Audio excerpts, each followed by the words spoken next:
Bismillahirrahmanirrahim. Assalamualaikum warahmatullahi wabarakatuh. Alhamdulillahirabbil alamin. Wa bihi nasta'inu ala umuri dunya waddin. Wa ala alihi wa sahbihi ajma'in. Wa man tabi'ahum bi ihsanin ila yaumiddin, amma ba'du.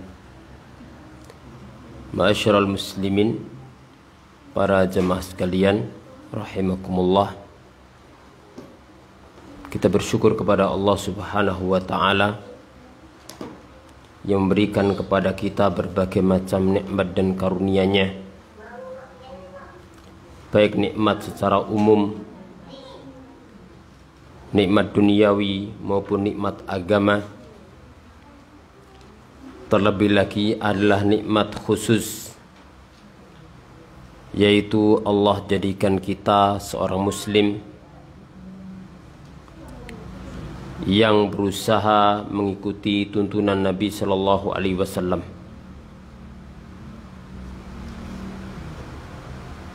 Kita menjadi orang yang senang dengan belajar ilmu, muslim yang senang dengan ilmu. Ini juga termasuk nikmat khusus, sehingga kita punya kewajiban terhadap nikmat yang Allah berikan kepada kita, yaitu akan bersyukur, mengikrarkan dengan hati kita bahwa semua yang Allah berikan kepada kita murni karunia Allah. Yang kedua, dengan lisan kita banyak memuji Allah Subhanahu wa taala. Yang ketiga, kita praktekkan dengan amal perbuatan kita dengan meningkatkan amal ibadah kepada Allah Subhanahu wa taala. Kedua kalinya salawat dan salam semoga tercurah kepada baginda Nabi kita Muhammad sallallahu alaihi wasallam, kepada keluarganya, semua para sahabatnya tanpa terkecuali, dan orang-orang yang mengikuti jejaknya sampai hari kiamat. Para hadirin, insyaallah kita akan membahas hal yang perlu kita bahas, terutama di saat-saat seperti ini, adanya orang-orang yang menyebarkan nama baik Islam, yaitu kita akan membahas tentang keindahan agama Islam. Baginda Nabi Shallallahu Alaihi Wasallam bersabda, Innallaha jamilun yuhibbul jamal. Sesungguhnya Allah maha indah dan Allah mencintai perkara yang indah. Karena Allah maha indah berarti semua yang datang dari Allah, dari syariatnya, semua adalah keindahan. Baik syariat Allah berupa berita yang harus kita imani, pasti itu adalah perkara yang indah dan luar biasa. Nahnu naqussu 'alaika ahsanal qasas. Kami kisahkan kepadamu sebaik-baik kisah. Begitu pula syariat Allah berupa perintah. Perintah Allah pasti keindahan. Begitu pula syariat Allah berkaitan dengan meninggalkan larangan. Itu juga pasti keindahan. Karena Allah la ya'muru. Dalam kaidah fikih dikatakan innallaha la ya'muru illa bima maslahatuhu khalisah aw rajihah. Wa la yanha illa an mafsadatin al mafsadati atau mafsadatin khalisah aw rajihah. Allah tidak memerintahkan kecuali dengan sesuatu yang memang maslahatnya itu murni atau maslahatnya itu dominan. Dan Allah tidak melarang dari sesuatu kecuali suatu itu mafsadatnya utuh atau mafsadatnya itu dominan. Jadi kadang-kadang ada larangan, dari satu sisi itu ada bahayanya, tapi masih ada manfaatnya. Hanya saja mafsadatnya lebih dominan, lebih banyak dibanding manfaatnya. Sudah khamar. Mungkin orang mengatakan bikin fisik seger, atau mungkin perbaiki pencernakan, macam-macam. Tapi itu kalau dibilang manfaat, itu manfaatun bulghah, manfaat yang tidak dianggap dalam syariat. Kenapa? Karena mafsadatnya lebih banyak. Wa itsmuhuma akbaru min naf'ihima. Karena mafsadatnya, bahayanya lebih besar daripada manfaatnya. Manfaatnya kalau ada itu duniawi, mafsadatnya masalah agama. Jadi agama Islam itu perintah, larangan dan berita, semua pasti indah. Innallaha thayyibun la yaqbalu illa thayyiban. Sesungguhnya Allah Maha baik dan tidak menerima kecuali perkara-perkara yang baik. Baik kebaikan itu berupa makanan, sehingga Allah izinkan bagi kita untuk kita makan adalah yang thayyib minal ma'kulat wal masyrubat, atau yang baik dari amal perbuatan. Nah, pembahasan tentang indahnya Islam perlu kita bahas. Yang pertama alasannya adalah karena ini bagian dari agama kita. Ini bagian dari agama kita, yang disebutkan dalam nas Al-Quran dan sunnah Nabi Shallallahu Alaihi Wasallam. Yang kedua, mengenal tentang keindahan Islam itu dapat menjadikan orang Muslim, orang yang beriman, semakin meningkat keimanan dan keislamannya. Karena apabila seorang itu semakin mengetahui keindahan agama Islam, dia akan semakin cinta pada agamanya, pada Islamnya. Maka belajar tentang keindahan Islam itu salah satu sebab yang dapat meningkatkan keimanan seorang hamba.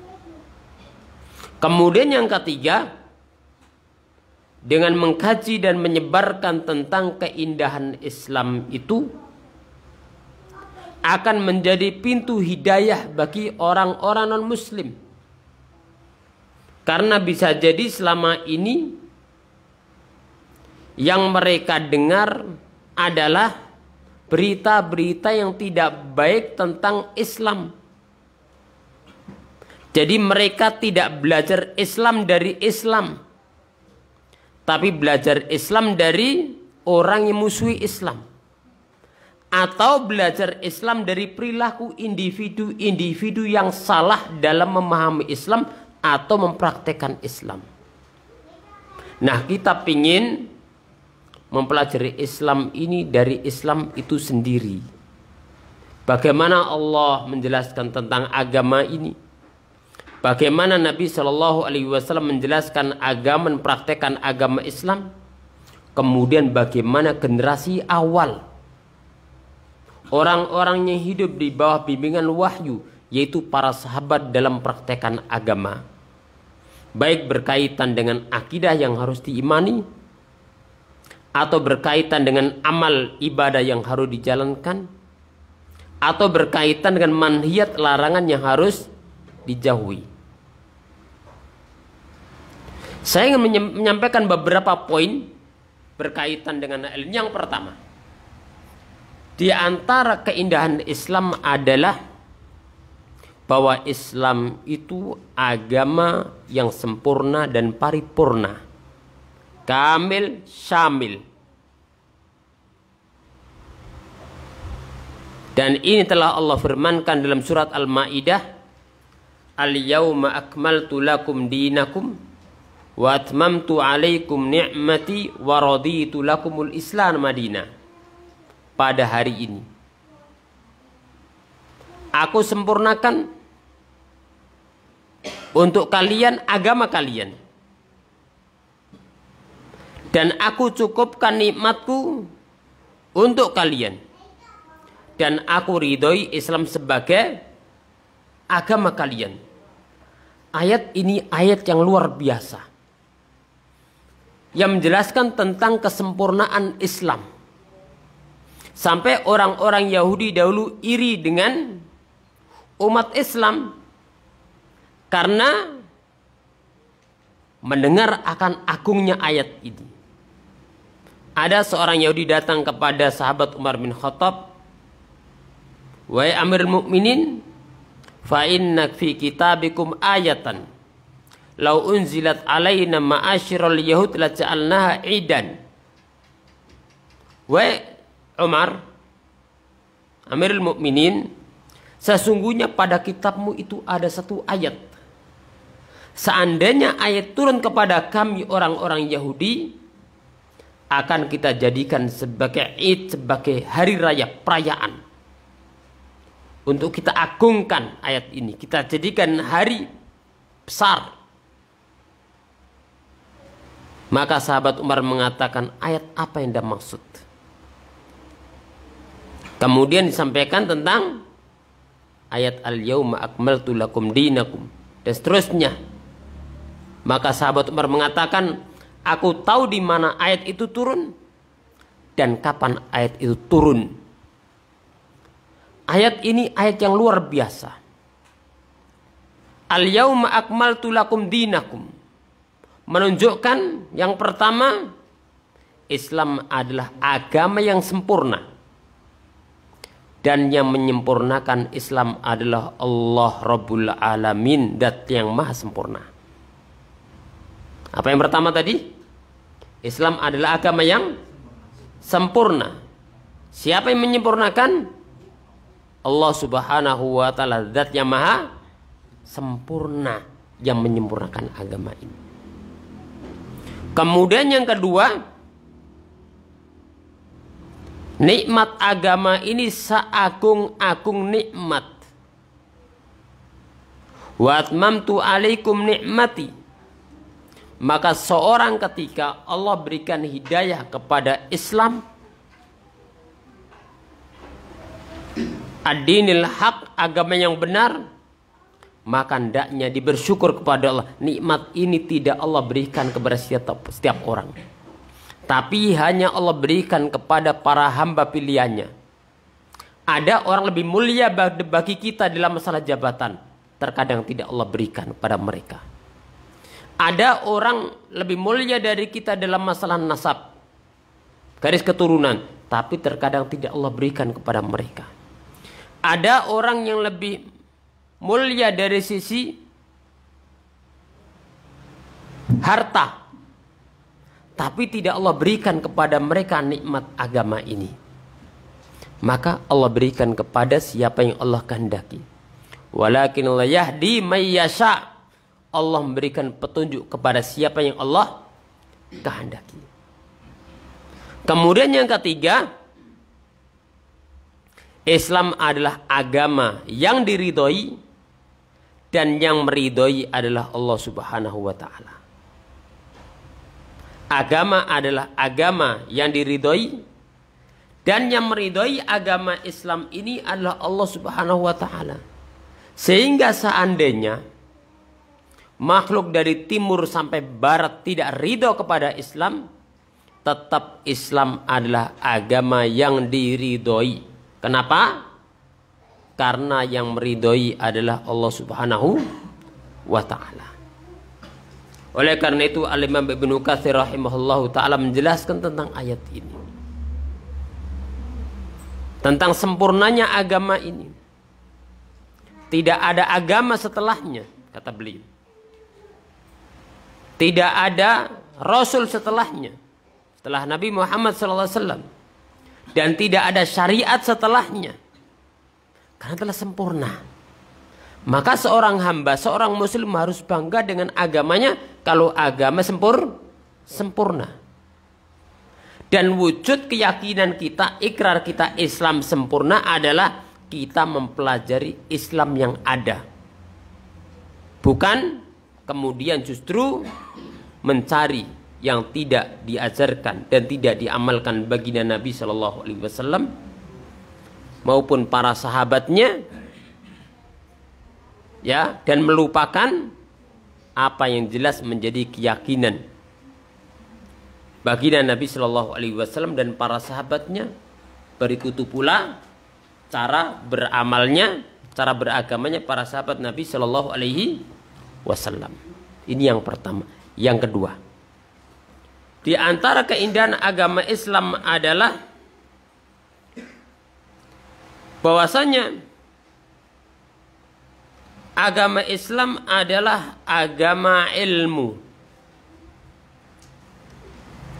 Agama Islam adalah agama ilmu. Dan ayat pertama kali turun kepada Nabi Shallallahu Alaihi Wasallam adalah Iqra bismi rabbikal ladzi khalaq. Bacalah Muhammad dengan nama Rabbmu yang telah menciptakanmu. Maka perintah untuk membaca berarti perintah untuk belajar. Perintah untuk membaca berarti perintah untuk kembali kepada ilmu. Qul hatu burhanakum in kuntum shadiqin. Datangkan bukti kalian jika kalian orang-orang yang jujur. Maka Islam ini agama hujjah. Oleh karena itu, seorang apabila masuk ke dalam Islam dan dia mempelajari Islamnya dan dia tahu Islamnya, insya Allah orang ini akan berpegang dengan agamanya. Tapi yang menjadi problem adalah ketika seorang itu masuk ke dalam agama Islam, lalu dia tidak pernah mempelajari agamanya, tidak kenal akidah Islam, tidak kenal ibadah Islam, tapi sekedar ikut-ikutan, ini bahaya, ini mengkhawatirkan. Karena orang yang masuk tanpa hujjah, dia bisa jadi akan keluar tanpa hujjah. Dia masuk ke dalam Islam dan tanpa pegangan, maka dia akan bisa keluar tanpa pegangan juga. Oleh karena itu kelebihan dahulu para sahabat Nabi Shallallahu Alaihi Wasallam, mereka itu apabila masuk ke dalam Islam, mereka itu berpegang teguh dengan agamanya. Terutama di masa-masa awal dakwahnya Nabi Shallallahu Alaihi Wasallam. Saat di Mekah belum ada orang-orang munafikin, tapi ada kufur atau iman. Nah, seorang yang bernama Abu Sufyan sebelum masuk Islam, ketika datang ke Heraklius, raja Romawi, sebutkan dalam Bukhari, ditanya tentang beberapa pertanyaan tentang Nabi Muhammad SAW. Di antaranya adalah, siapa orang ini yang kau kenal? Orang ini adalah, sebutkan tentang kebaikan, garis keturunannya, orang-orang baik. Ditanya tentang para pengikutnya. Amin du'afaim, amin akuyaim. Apakah kebanyakan dari orang-orang kuat, orang pembesar, atau para orang-orang yang lemah, tidak punya kedudukan, ke sisi ekonomi juga lemah, kebanyakannya. Kata Abu Sufyan, bal min du'afaim, kebanyakan orang lemah yang mengikuti awal-awal. Karena orang yang lemah itu hatinya lebih mudah terbuka. Lebih sedikit untuk sombong. Wong gak ono sing buat sombong. Makanya kalau sudah nggak punya apa-apa, sombong itu lebih parah. Kenapa? Tidak ada buat sombong tapi sombong. Tapi kebanyakan tidak sombong. Ada apa tidak? Ya mesti ada. Makanya lebih bahaya ini. Ditanya, amin tuh, amin kau. Kebanyakan dari orang-orang lemah. Kata Herakles, demikian dahulu pengikut para nabi. Kebanyakan pengikutnya adalah orang-orang yang lemah. Kemudian tanya lagi, apakah mereka kalau masuk Islam, apakah mereka keluar? Tidak. Berpegang dengan ajarannya ini. Karena seorang apabila masuk ke dalam Islam dan dia tidak ikut-ikutan, maka insya Allah biiznillah dia akan berpegang teguh dengan agamanya. Maka jangan lupa, ilmu ini bagi daripada ibadah agung. Ilmu ini yang akan mempelajari akidah kita, yang akan memperbaiki akidah kita. Dan ilmu ini yang akan bisa memperbaiki cara ibadah kita. Kan ibadah secara terimanya adalah ikhlas dan sesuai tuntunan. Bagaimana mungkin kita bisa ibadah sesuai tuntunan kalau tidak mau belajar? Maka al-ilm ini penting. Islam agama ilmu. Lihatlah bagaimana dahulu para sahabat, para generasi awal umat Islam begitu antusias dalam masalah ilmu. Jangan kemudian beralasan, oh sudah sepuh. Nggak ada alasan itu. Tetap dia punya kewajiban. Tetap punya kewajiban. Walaupun mungkin waktu yang diberikan tidak seperti anak-anak yang masih muda. Tapi tetap karena ini ibadah. Qurbatun wa ibadah. Ilmu itu ibadah. Walaupun kadang seorang belajar ilmu itu beda-beda dalam kemampuan menangkap. Ada yang hadir, kemudian ingat luar biasa. Ada yang hadir, ingatnya separuh. Ada yang hadir cuman ingat satu pembahasan. Ada yang hadir mungkin waktu hadir ingat ketika keluar, lupa lagi. Tapi yang jelas ada satu yang didapat oleh semua. Apabila niatnya benar. Yaitu semua mendapatkan pahala. Mendapatkan pahala. Ini yang pasti dapat oleh semua. Dan ilmu ini aslu kulli khairin. Ilmu itu pondasi segala kebaikan. Coba perhatikan, kebaikan duniawi, kebaikan agama pasti sumbernya ilmu. Wal jahlu aslu kulli syarr. Dan kebodohan itu pondasi segala keburukan. Kebodohan pondasi segala keburukan. Keburukan duniawi, keburukan agama, pemahaman rusak karena tidak memahami akan agamanya.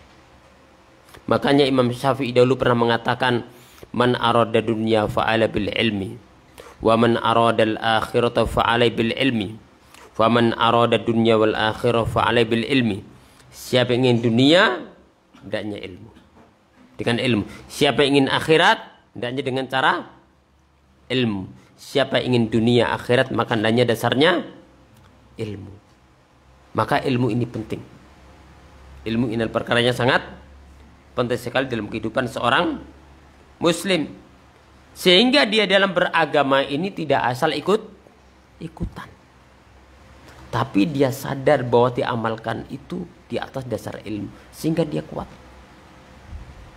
Fa'lam annahu la ilaha illallah wastaghfir li dzambik. Berilmulah bahwa tidak ada ilah, tidak sembah yang berhak diibadahi kecuali Allah. Mintalah ampunan terhadap dosa-dosamu.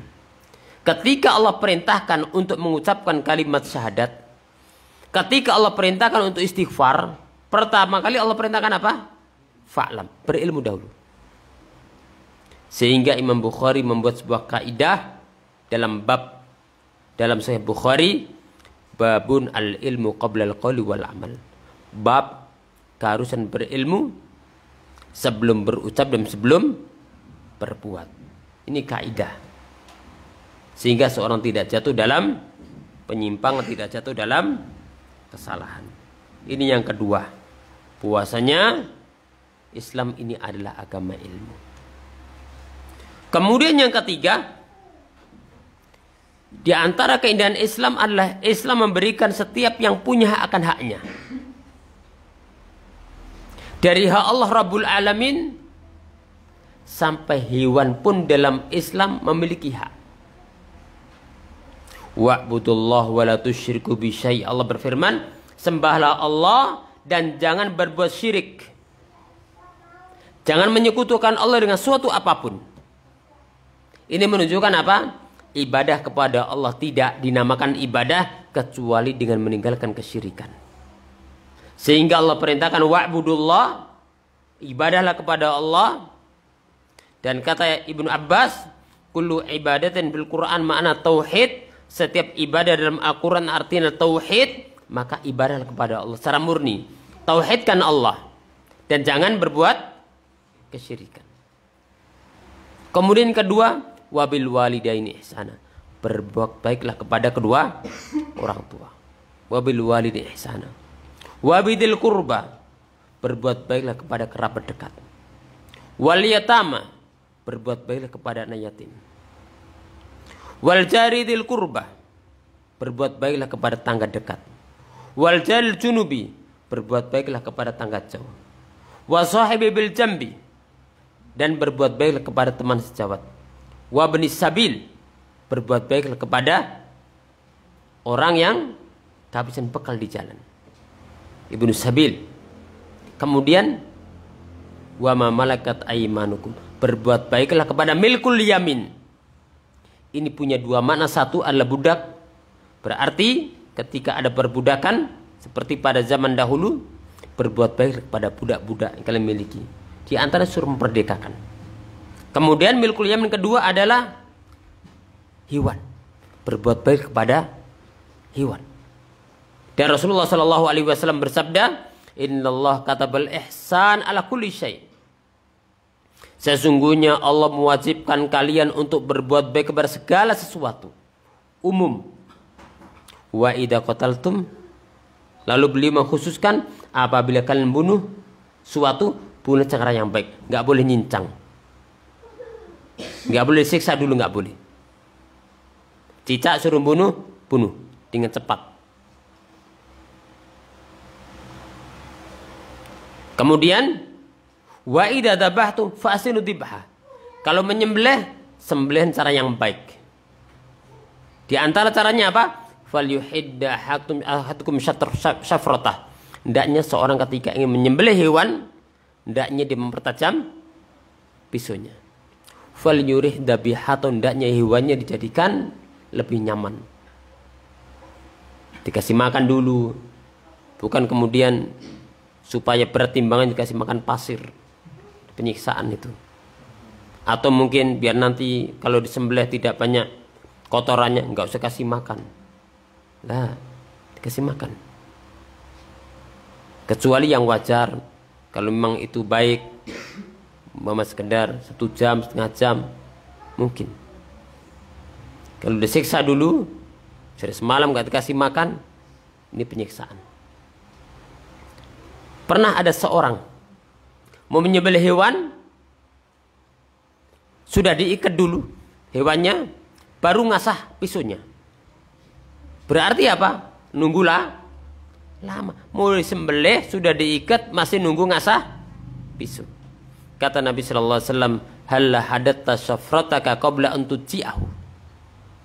Alangkah baiknya apabila engkau tajamkan pisaumu itu sebelum kau robohkan hewan sembelihan. Ini bagian rahmat Islam. Apabila dunia membahas tentang hak asasi manusia, maka Islam itu tidak hanya membahas haknya manusia, tapi hewan pun dalam Islam mendapatkan rahmah. Pernah Nabi Shallallahu Alaihi Wasallam masuk ke kebun, kemudian melihat unta menangis. mukjizat. Ya. Kurus. Lalu Rasul bertanya, "Man sahib hadzal ibil?" Siapa pemiliknya unta ini? Kemudian orangnya datang, "Punyaanku." Kata Nabi sallallahu alaihi wasallam, dia mengeluh kepadaku bahwasanya engkau tidak memberikan kecukupan dan engkau telah membuat dia capek bekerja. Bagaimana rahmatnya? Islam. Oleh karena itu, semua dalam Islam itu punya hak. Penguasa punya hak, rakyat punya hak, orang tua punya, anak punya, tetangga punya, tamu punya hak. Ya, yang muda menghormati yang tua menyayanginya muda. Dan Islam memberikan kaidah, la yu'minu ahadukum hatta yuhibba li akhi ma yuhibbu li nafsi. Tidak sempurna iman seorang di antara kalian sampai kalian mencintai kebaikan untuk saudaranya sebagaimana dia mencintai kebaikan untuk dirinya sendiri. Artinya apa? Amilun nas bima tuhibbuna an tu'amalu bihi. Muamalah kepada manusia dengan cara yang engkau senang diberikan muamalah dengan cara ini. Artinya apa? Apabila kita senang diberikan muamalah yang baik, maka kita diperintahkan bermuamalah kepada manusia dengan cara yang baik. Apabila kita tidak senang disakiti, jangan menyakiti. Apabila kita tidak senang ditipu, maka jangan menipu. Ketika kita senang dibohongi, jangan membohongi. Dan seterusnya. Itu mabda Islam. Menunjukkan bagaimana Islam itu memperhatikan kejiwaan manusia. Memperhatikan supaya hidup damai di tengah-tengah masyarakat. Dan pernah sahabat Salman mengatakan kepada Abu Dzar, dan benarkan Nabi sallallahu alaihi wasallam, "Inna li rabbika 'alaika haqqan wa inna li nafsika 'alaihi haqqan wa inna li ahlika 'alaika haqqan fa'ti kulli haqqin haqqan." Allah Rabbmu punya hak. Ibadah murni kepada Allah, jangan ibadah kepada selainnya. Jiwamu punya hak, keluarganya punya hak, dan berikanlah setiap yang punya akan haknya. Ini tidak ada kecuali dalam Islam yang diberikan secara utuh.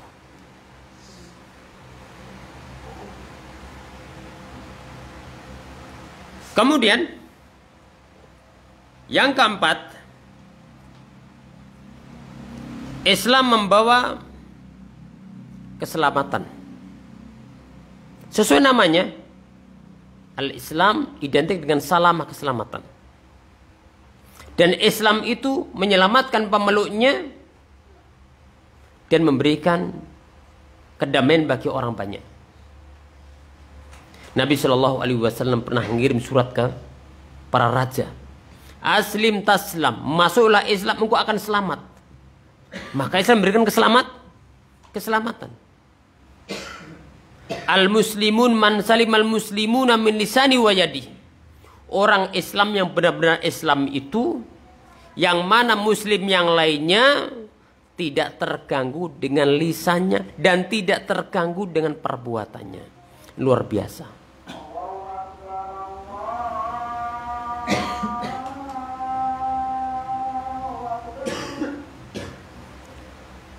Lanjut apa berhenti? Nanti ada adzan lagi. Yang paling dekat mana? Oh sana. Yes, kita lanjut dulu ya.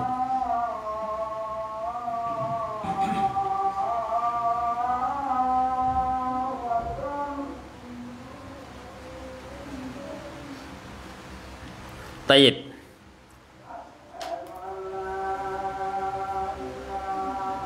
Begitu pula Allah berfirman, alladzina amanu wa lam yalbisu imanahum bidzulmin ulaika lahumul amnu wa hum muhtadun. Orang-orang yang beriman dan keimanannya tidak tercampurin kezaliman, bagi mereka adalah keamanan dan bagi mereka petunjuk. Orang-orang yang beriman dan keimanannya tidak tercampur dengan kezaliman. Apa tafsirnya? ditafsirkan Nabi Shallallahu Alaihi Wasallam itu kesyirikan. Inna syirka la dzulmun azim. Berarti orang yang beriman dan keimanan tidak tercampuri dengan kezaliman kesyirikan, ini makna secara khusus bagi mereka keamanan dan bagi mereka petunjuk. Maka berarti iman mendatangkan keamanan di dunia dan keamanan di akhirat. Dan iman itu memberikan petunjuk di dunia dan memberikan petunjuk di akhirat untuk masuk ke Allah Subhanahu wa taala. Maka iman itu memberikan keamanan. Karena namanya iman berdampak pada keamanan. Dan dalam hadis Nabi Shallallahu Alaihi Wasallam bersabda, "Man asbaha aminan fi sirbihi, mu'afan fi jasadihi, wa indahu qutu yaumi, hajat ad-dunya." Orang yang aman di kampung, di rumahnya, di kampung halamannya. Man asbaha aminan fi sirbihi, mu'afan fi jasadihi, sehat pada jasadnya, dan punya makan untuk harinya, maka dia hajat, dia telah mendapatkan dunia seisinya. Berarti dunia dalam pandangan Nabi SAW itu sederhana. Yang penting aman, nomor 2 yang penting sehat, yang nomor 3 penting punya makan untuk harinya. Kalau untuk besok kan belum tentu jatahnya orang, bisa jadi jatahnya orang lain. Makanya menyebutkan cuma 3, sederhana. Dan kalau seorang mencermati Rasulullah, kalau mensifati dunia itu sederhanakan. Tapi kalau mensifati akhirat, dijelaskan dengan suatu yang agung luar biasa. Kemudian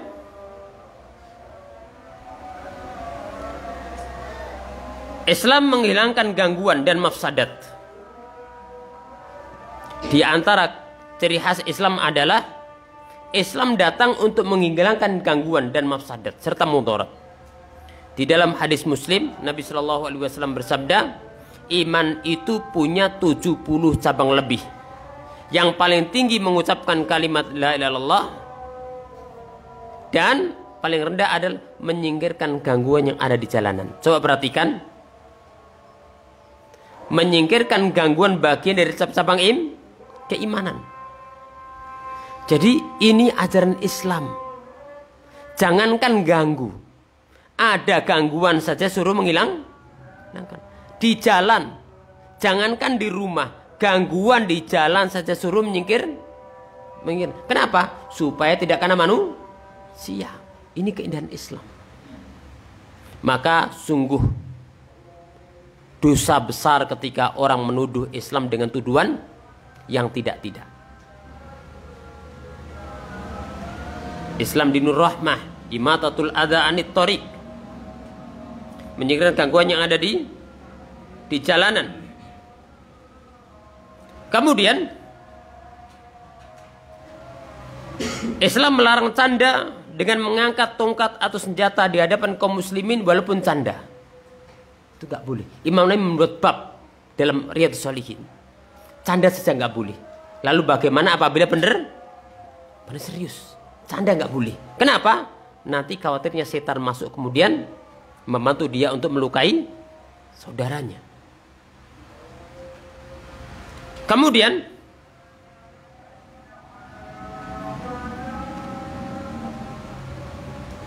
Islam menjaga janji dan tidak boleh membunuh walaupun non muslim, mu'ahad atau musta'man.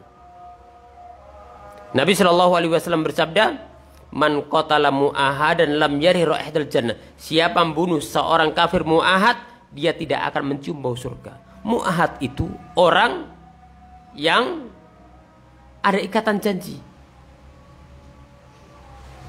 Kemudian musta'man artinya orang yang jamin keamanan. Turis umat datang ke negeri ini dengan janji keamanan. Apa? Ada visa masuk negeri. Berarti kan dijamin keamanan sama negara. Ini nggak boleh diganggu.